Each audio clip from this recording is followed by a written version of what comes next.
Maret tahun 2019 telah melaksanakan pengungkapan narkotika. Jadi yang pertama TKP di Jalan Galangan Kapal pada pukul 22.00 yang mana diamankan perempuan Norma dengan barang bukti 17 saset yang kami duga adalah narkotika jenis sabu. Nah itu berlanjut TKP berikutnya dengan tersangka CD di Perkampungan Sapiria. Terus ibu-ibu seperti apa Pak waktu ditangkap? Dia lagi jualan atau apa profesinya? Jadi indikasi yang untuk ibu-ibu yang perempuan N ini terindikasi dia merupakan penjual. Sehariannya apa seperti apa? Sehariannya ibu rumah tangga, tapi samping itu dia melakukan jual beli. Berapa lama Bang? Sudah cara pengungkapannya seperti apa? Kita dari dapat informasi dari masyarakat bahwa di tempat itu memang ada sering jadi penyalahgunaan narkotika. Cara jualnya ini dulu seperti apa? Menawarkan seperti apa? Langsung, jadi kalau ada pasiennya datang, langsung datang berhubungan dengan ibu ini langsung dikasih. Pasal yang diterapkan? Sudah berapa lama Anda? Saya tanya ya. Sudah berapa lama menjual Bu? 2 bulan. Nah 2 bulan. Ya. Kalau laki-lakinya? omset Bang, omset yang didapatkan dari sini.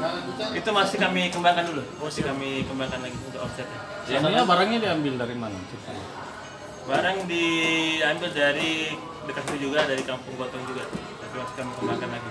Ya, pasal yang diterapkan.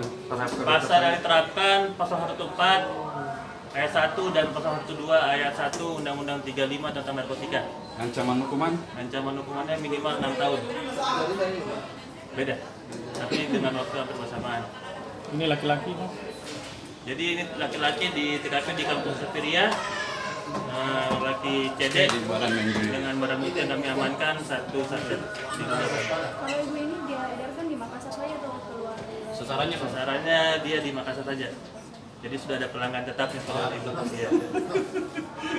Serius? Nah?